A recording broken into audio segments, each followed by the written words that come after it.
Om Jnanatimirandhasya Jnananjana Shalakayat Chakshurinmilitam Yena Tasmai Shri Gurave Namaha. Namashrishtam Manum Api Shachiputramatra Swarupam Rupam Tasyagajam Uruparim Maturim Goshtavatim Radha Kundam Girivaramaho Radhika Madhavasha Praptayasya Pratita Kripaya Shri Gurum Tamdatas Vandeham Shri Guru Shiyataf Shri Gurun Vaishnavams Cha Shri Rupam Sagrajatam Sadvaitam Savadam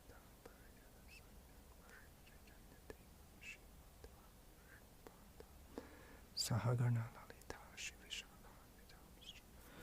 Hare Krishna, Hare Krishna, Krishna Krishna, Hare Hare.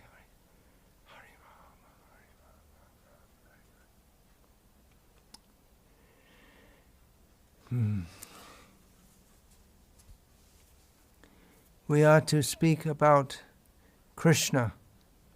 We are desirous to reach Krishna in the land of love and beauty, sweetness. Krishna is all love, all beauty, all sweetness. That one person who we can intimately trust, because the reality of our situation all around us is that we live in a world of intense pain, and even we may not feel it so intensely all the time, but that is just a little buffering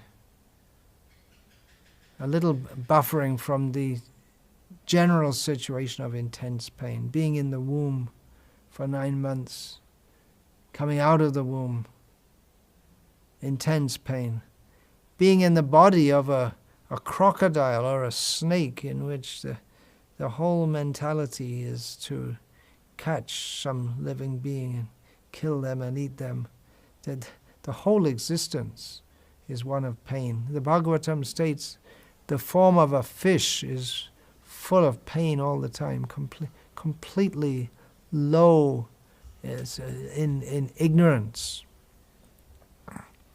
We live in a world of pain. When we think of pain, what do we think of? Well, the child coming out of the womb. Nowadays, there's anesthesia. The child still feels the pain, but the mother doesn't when there's anesthesia.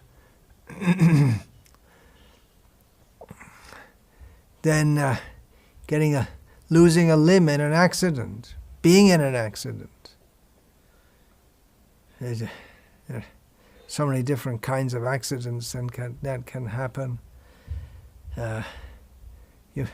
Those who have been in a severe car accident, I have been in an accident in which 2 people were killed, but I was unscathed.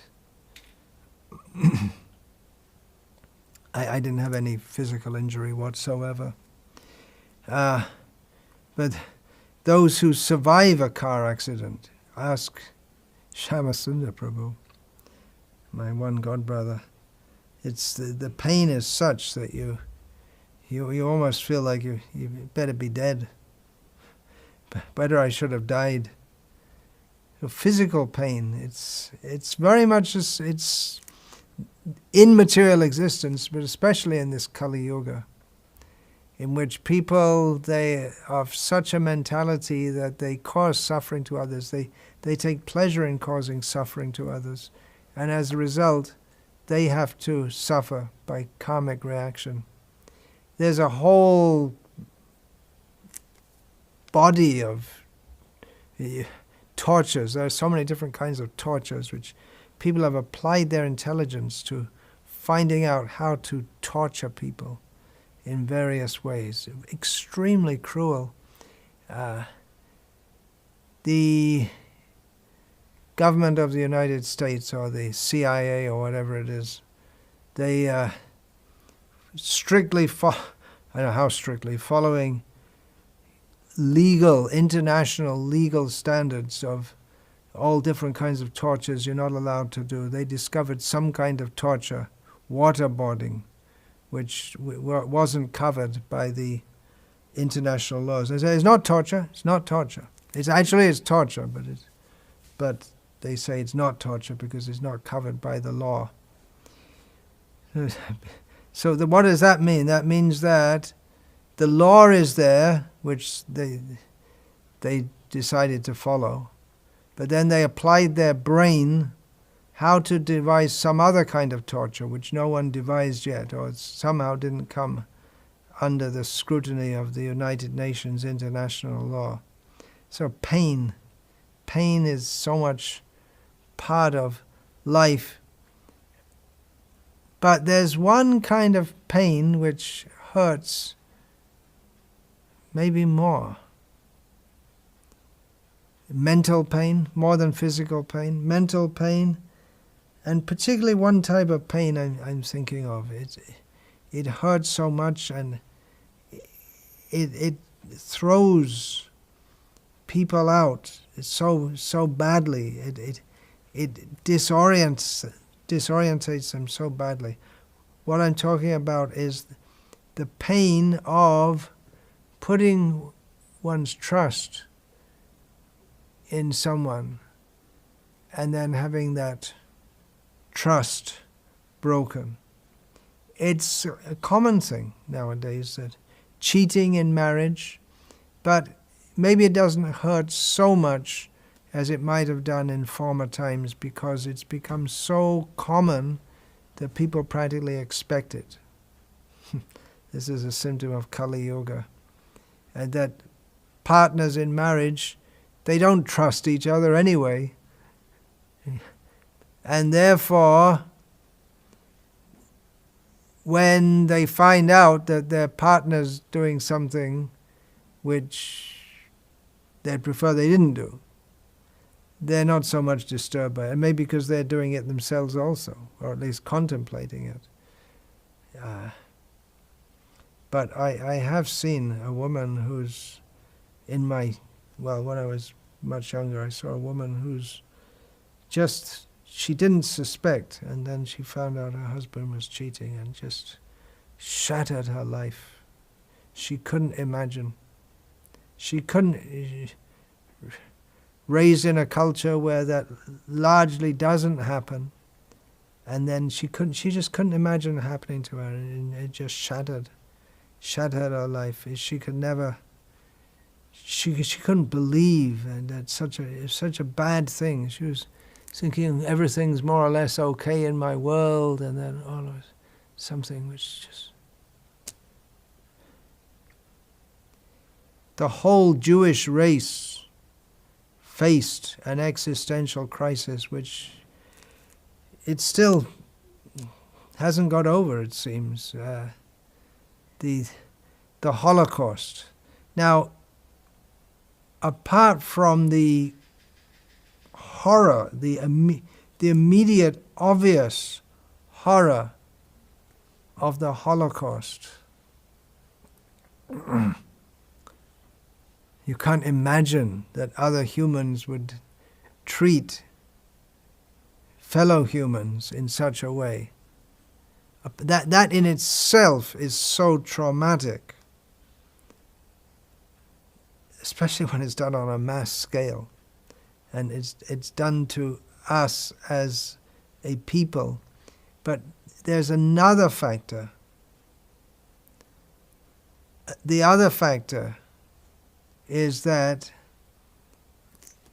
being a Jew means that, well, there are different understandings of what it means, apart from biologically, racially being a Jew. Being part of the whole, it's part of a race, it's part of it's a religion. It's not just a race, it's a religion in which you believe in God. That's the basic thing. You believe in God, and that God has a special pact with the Jewish people. And it was an existential crisis for the whole Jewish people. That how could God allow this to happen to us? It was very, very difficult, and it's still difficult for them. And basically, theologically, it's very difficult to come up with any answers. In Krishna consciousness, we do have an answer. Actually, we have an answer for all kinds of philosophical dilemmas, or paradoxes, or apparently unexplainable phenomena. Theodicy. Why is there suffering in the world? If there's God, it doesn't seem to make any sense. And yeah, many Jews became atheists. It's a major reason for people becoming atheists. If they think, oh, if there's God, then why is there suffering? And then people lose hope in any higher reality. But in Krishna consciousness, we are very much aware of the suffering within this world. It's a major point of discussion that we do discuss among ourselves a lot about it, but that serves not to drive a wedge between us and God, to say, well, maybe God is bad, or there can't be any God, because if God is good, then why are we suffering? It doesn't drive a wedge, or it doesn't diminish our faith in Him, but we can see it in the perspective that we are suffering in this world because of our own fault. And we find if there's suffering, it's because of me. If I'm suffering, it's because of something that I have done, and in a previous life or in this life. And many people take that as a further reason to condemn religion. How can you say someone is a spastic, or the whole Jewish people? It could be very, very controversial if you apply the understanding of karma and reincarnation to the whole Jewish people. But it simply means that, yeah, we had it coming to us. There's something that people have done. Now, it may not be that the Jewish people themselves did so many bad things. And again, it's very controversial when talking about Jews. It's very, very loaded. I should make it clear, I'm not at all on an anti-Jewish trip. I'm not on an anti-anyone trip, except maybe, not for racial reasons, that's for sure. But if people cheat others in the name of religion, that is very bad. But we can understand that we create our own happiness and distress by the tiny modicum of independence that God gives us. Otherwise, what is there? What is this world? We live, we die, but clearly there is more to living and dying. There's reincarnation. Reincarnation is a fact. There is the inner desire for something higher. We want to connect with that which is high, loving, beautiful, sweet. That is God. That is Krishna. But then again, how can we trust? How can you put so much faith? If we don't put so much faith, then we are lost. We're lost in the ocean of uncertainty, no real hope of anything better. So in Krishna consciousness, faith is required. That faith is bolstered by experience. The experience we have of Krishna's mercy in our life. We do experience, we should experience, when we're hearing about Krishna, chanting the names of Krishna. Krishna consciousness is experiential. It's philosophy, not just philosophy. It's to be experienced. Pratyakshavagaman dharmyam susukam kartamavyayam. Krishna consciousness is experienced happiness of relating with Krishna, seeing Krishna active in our lives, helping us. Now, in the present-day Krishna conscious movement, we've also had similar phenomenon of broken trust. We are enjoined. It's an indispensable part of the whole process of Krishna consciousness, is that one has to approach Krishna through devotees, and specifically one has to accept a guru. In the process of Krishna consciousness that's given, the very beginning is Guru Padashayas Tasmat. First one should, the very first thing is to take shelter at the lotus feet of a guru. And then Krishna Dikshanu Shikshanam Vishrambhena Guru Seva. Then one should take initiation from a guru. One should take instruction from a guru. One should serve a guru with affection. Taking shelter of a guru means with the faith that this person is competent to guide me toward Krishna, and that he won't cheat me. But it has happened, not once, but many times within the contemporary Krishna conscious movement, that those who took the role of gurus did not live up to the faith that was reposed in them, and unsurprisingly, those who had put faith in their gurus, they lost faith in Krishna consciousness, or they lost faith in the process of Krishna consciousness, or they tried to reinvent it by inventing some philosophy of Ritvikism, guru.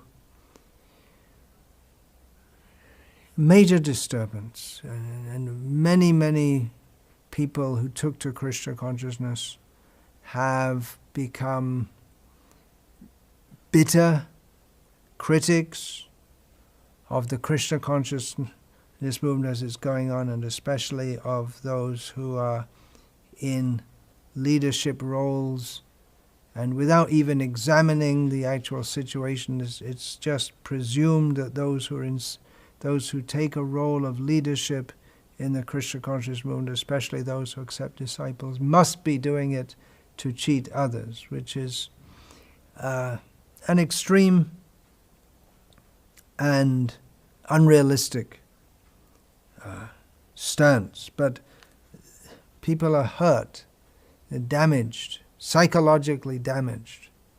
And that will damage our prospects of coming to Krishna. We have to trust Krishna. We have to trust Krishna's benevolence. It becomes very, just like the Jewish people, very, very hard for them to recover the same faith they had. It wasn't all of them, but in general it was group trauma, both what physically happened and then God Jesus Christ himself. My God, why hast thou forsaken me? He also is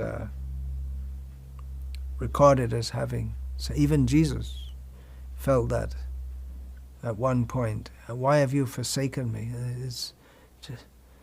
But we have to retain that faith that God is good, and if something goes wrong, it's just like, it's very hard to say, and we don't like to say it, but if we see individuals or a whole people who might appear to be innocent in their suffering, but we have to understand philosophically that it's something that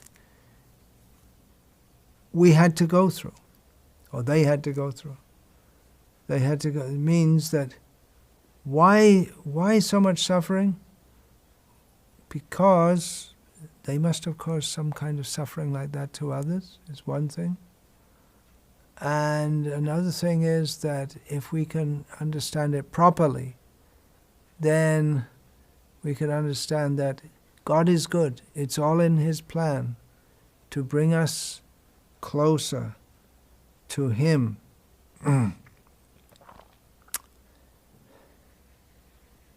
Otherwise, like I say, what is there? Otherwise there's hopelessness,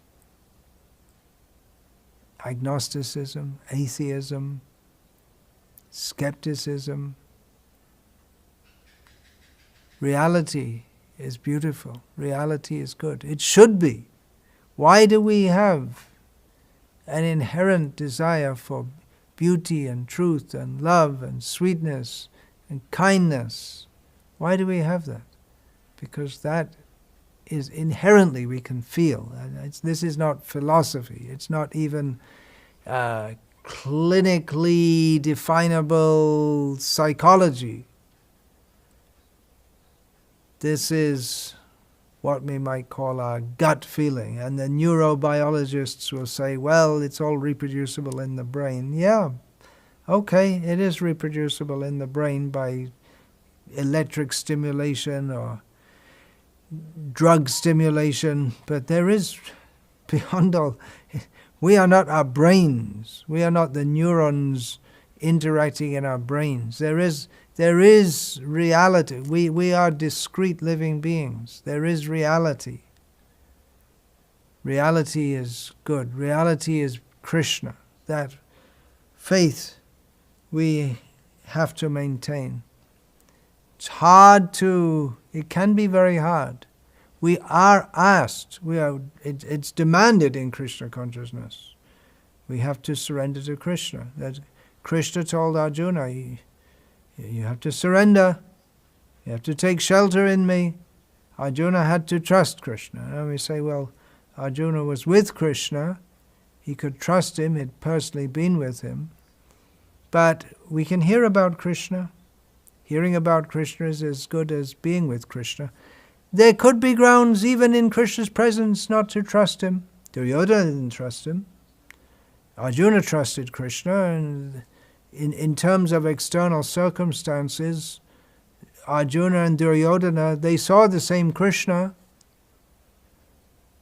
but it was just their attitude which was different, because Arjuna had that trust in Krishna. Arjuna was a great devotee, pure-hearted devotee, and Duryodhana, he didn't have that trust. He's a demon. And Duryodhana, you could say he was realistic. Why should I accept Krishna? I see Krishna. Maybe if you see Krishna face to face, that will increase your skepticism, according to our attitude. Maybe that's one reason why people say, well, we don't believe in God, any person. Because a person, I'm a person, and God's a person, and what to speak if you see Him moving right in front of your eyes. You're going to say, well, that's our goal of life, to be with Krishna and see Krishna and talk with Krishna and sing with Krishna and laugh with Krishna and dance with Krishna and eat with Krishna and steal Krishna's sweet balls. But if we have the attitude of Duryodhana, they'll say, what are you talking? He's standing in front of me. How can he be God? People give great importance to the 11th chapter of Bhagavad Gita, the Vishvarupa Darshan, where Krishna showed the fantastic form of himself as the whole universe, very powerful and unimaginable. People think, yeah, that should be God. But that God is Krishna, the person. We are asked to have faith in Krishna, and that whatever Krishna does is good. To put our trust ultimately in Krishna. You say, well, Krishna made this system of gurus, and the guru cheated me. Yeah, it's hard. Hard to deal with, no doubt. But again, we have to understand, it's not the first time it happened. Even outside the Krishna consciousness, in the movement, there are those who put their faith in gurus who were cheated by them. One of the first disciples of Srila Bhaktisiddhanta Saraswati, Rohini Kumar Ghosh, his name is given as that. He was looking for a guru. He ended up with a bowel guru. And in a dream he found the bowel and his guru were like a tiger and tigress come to eat him. And then he ran away from them and was one of the very first disciples of Srila Bhaktisiddhanta Saraswati Thakur. He found a real guru. So he went through very bad experience. Now I may say, well, okay, that's a bowel. He's not a real devotee. What about in our movement? Then there are people who are devotees who were trusted to a large extent by Srila Prabhupada, who had so much personal association with Prabhupada. And then again we have to see, philosophically, even the one devotee had such intimate association with Chaitanya Mahaprabhu that he was traveling. There was Chaitanya Mahaprabhu and himself, these two. And they were together for months, just these two. Of course, they were traveling in South India. That was Kala Krishnadas. They were traveling in South India together. And how much intimate can you be? How much close association can you have? But this Kala Krishnadas, in the direct presence of Chaitanya Mahaprabhu, what could be more blissful? He fell down due to the lure of women. Just see how powerful is Maya. It's the potency of Krishna, the love of Krishna. It's achintya, unimaginable. But even the material energy is unimaginably potent, that even in the direct association of Chaitanya Mahaprabhu, one can fall away. What should we learn? Maya is very powerful, but should we give up our faith? Does that mean Chaitanya Mahaprabhu couldn't protect him? He did pull him out, but still in the presence of Chaitanya Mahaprabhu, he fell away. That means that as living beings, we have minute independence, which we can misuse even in the direct association of the Supreme Personality of Godhead. Still, we have to hold on to Krishna, and we have to do so through a guru. Still. And then we have to pray to Krishna. And we have to pray, you guide me, what I should do now, where I can repose my trust, repose my faith.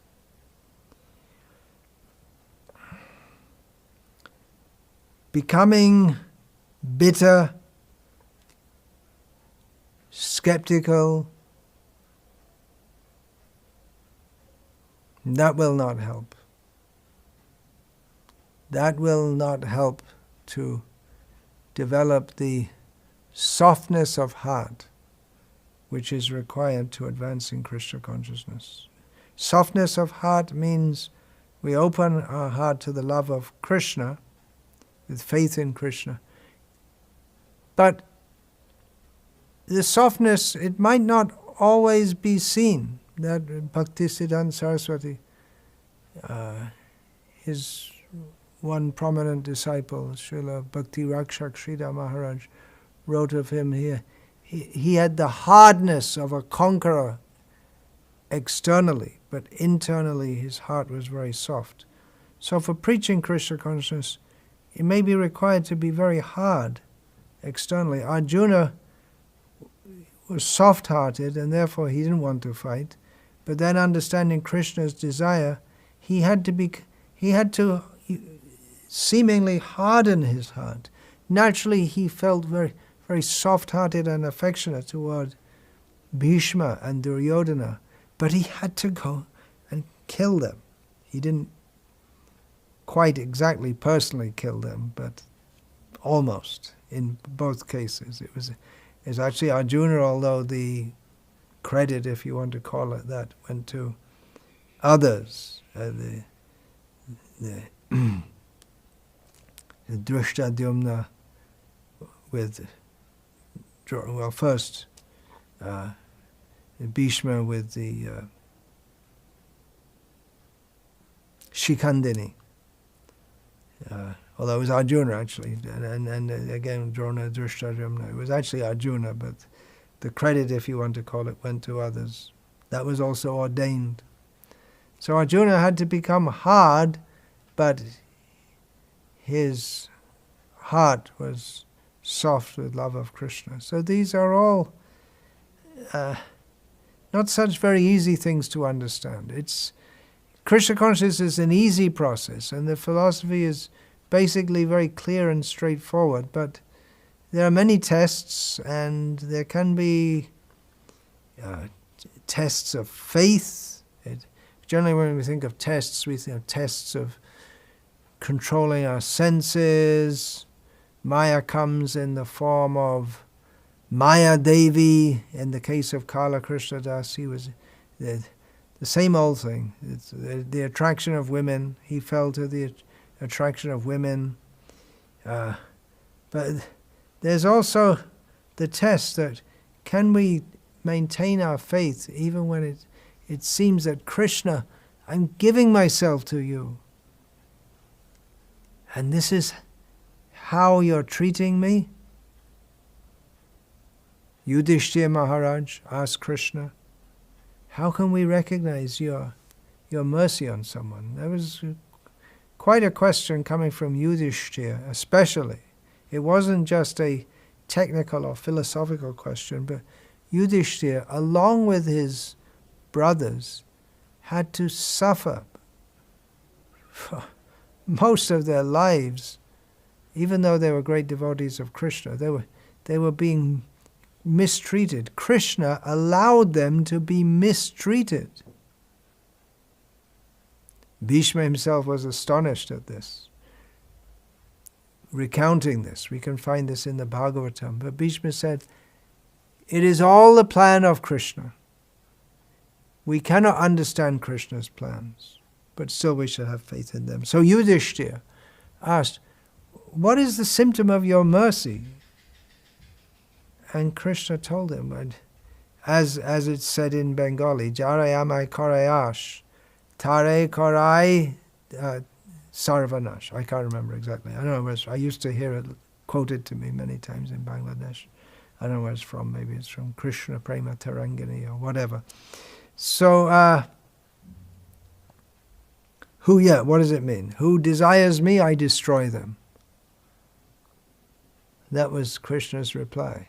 That I destroy their material situation. This happened to Srila Prabhupada. He quoted this when his whole business fell apart. There's in being a businessman and putting a business together, and then there's a sense I'm capable, I don't have to rely on others. I can stand on my own 2 feet. And then Krishna just took it all away. And Srila Prabhupada, what did he do? His faith in Krishna increased, seeing this is Krishna's hand, the inscrutable plan of the Lord. It becomes scrutable. It becomes understandable. If we see that Krishna is acting in a way to benefit me, even though it might not seem like that at face value. But we have to understand that whatever Krishna does, if we are sincere, Krishna, whatever he does, will be for our benefit. And then if we're somewhat sincere but not completely, then Krishna, he, in his desire to bring us to him, may do things to us which really puts us on the spot. Do we want Krishna or do we not want Krishna? Do we want Krishna on our own terms and conditions, or are we prepared to accept whatever Krishna gives us? So Krishna consciousness is very easy, but becoming free from material attachments and completely surrendering to Krishna can be very hard. Look what Draupadi had to go through. It's unimaginable. It was unimaginable for anyone there in that assembly except the rascals who perpetrated the crime against her. Look what she had to go through. But ultimately, Govinda, Govinda, and that was her glory, which we remember up to the present time. How could Krishna allow that she be placed in such a situation? But in that situation, she became glorious. It's the most shameful thing she was being subjected to. But in that moment of the worst shame, she called out with full surrender, Govinda, Govinda. And that became her great glory, which is remembered up to the present day. And we can remember it also. It's practically, what was Draupadi feeling at that time? Whatever we have to go through, can it be as bad as what Draupadi had to go through? Worse than any physical torture. You may say what she had to go through. Yeah, physically it wasn't painful, removing her cloth, but what it meant to her as the respectable princess of Panchala, and the wives of those heroes who were sitting right in front of her, doing nothing to prevent it, being constrained by fate, constrained by Yudhishthira.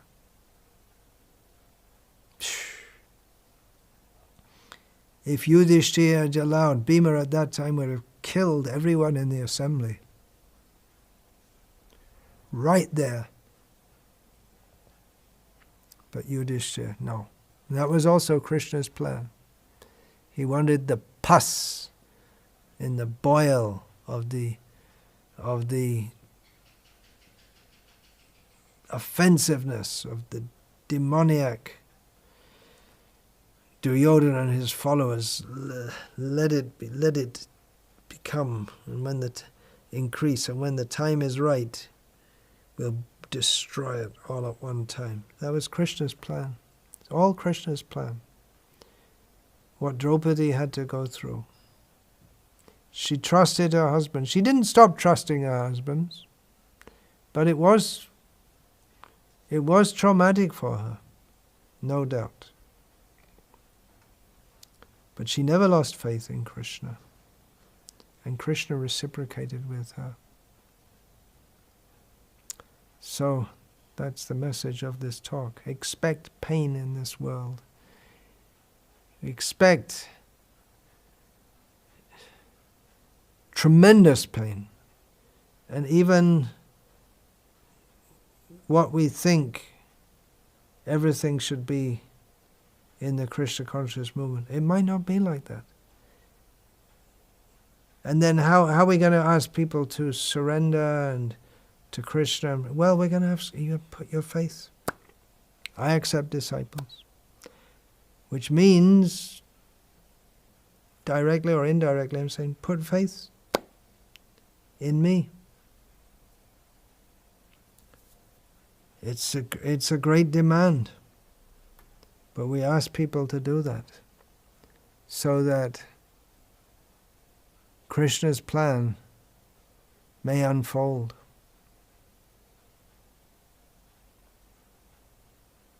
The plan of Krishna is inscrutable, but we have to keep faith in Krishna, which comes by association with devotees, by hearing about Krishna, by acting in Krishna consciousness. All these talks I'm giving, and some devotees are regularly listening, we should understand that these talks, it's not supposed to be some kind of intellectual stimulus, or it's meant to stimulate our surrender to Krishna, which manifests as service to Krishna. It's listening, but that should manifest as service to Krishna. We should chant Hare Krishna, that's the first service. Chant the holy names of Krishna. We should engage in service to the Sankirtan movement, distributing Srila Prabhupada's books, assisting others in the distribution of Srila Prabhupada's books, going out on Harinam Sankirtan. It's a difficult period at the present time, and it's an unusual situation in the world at the present time, with lockdowns here and there, and this and that going on. But anyway, this Sankirtan movement, we should participate in it. Or at home, service to Krishna, worship at home, chant Hare Krishna at home. Kirtan Mela, you can't have a Kirtan Mela properly these days. That was becoming a major part of ISKCON culture. But apart from Kirtan Mela, every day, you're there at home with your family, 3 people, 4 people, 5, 6, 7, 8, gather a few families together, chant Hare Krishna. It might not be the same as having the superstar kirtaniyas who fly in from here and there. Your voice may not be that beautiful and that wonderful, and it may not be so musically perfect, but that's not what Krishna's looking for. He wants to see that we're sincerely chanting. So if the hearing, let us be inspired for chanting, serving Krishna, offering food to Krishna, following the process of Krishna consciousness very seriously. Bhakti yoga, getting in contact with Krishna, linking up with Krishna. So Shravanam is meant for service. We become inspired to serve Krishna. That's ultimately what it's all about. Serving Krishna, pleasing Krishna's senses. Hrishikesha sevanam bhakti ruchyate. Krishna consciousness means, bhakti means service to He who is the Lord of the senses. Hare Krishna. Vancha kalpatarubhyascha kripa sindhubhya evacha patitanam pavanebhyo vaishnavebhyo namo namo. Dante nitaya churnakang padaya nipatya kritva chakakushatamedana ambravi. Hey sadhava sakala eva vihaya durad. Gauranga chandra charne kuruta anuraga. Pariva